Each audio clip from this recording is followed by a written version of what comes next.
All right, now there's a question that needs to be asked. Where do you get your daily dose of news?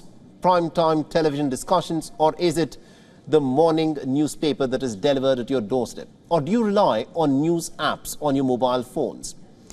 Now, if your answer to any of this is a yes, then there is a high probability that you're not a youngster.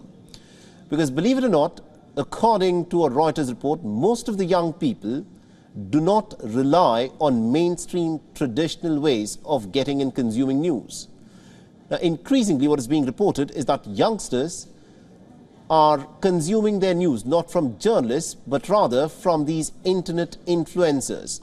Now, this is a class, a new class that has just sprung up in the last decade, who achieved a sort of a celebrity status on the internet. 55% of the youngsters reportedly rely on the videos that they watch on TikTok and Snapchat to keep pace of what is happening in the world, while 52% of the youngsters go to Instagram personalities for their latest news. Compared to this, it is about 33 to 42% of the people get their news from professional journalists.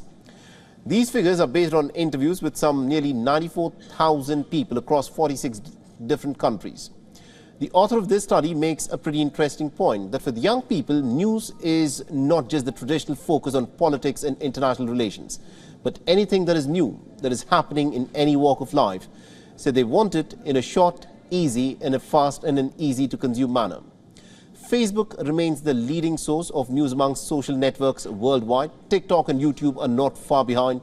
TikTok now reaches 44% of the 18 to 24-year-olds worldwide. Maybe these numbers are justified given that news from influencers is free. But there is, of course, a bigger problem to address, because these numbers are shocking and they're only growing.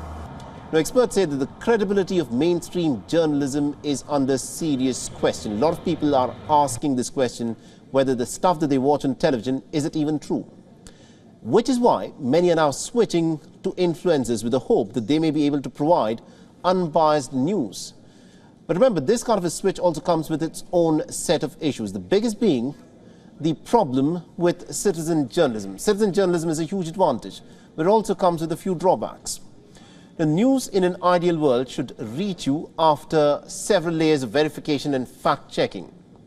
And if journalists are failing to do this, then fundamental changes become the need of the hour. But the question, of course, is this: do people even realize what they are consuming? Are people aware of the biases of the sources from where they consume news? Because this will to a very large extent depend and will also shape the discourse in the years to come.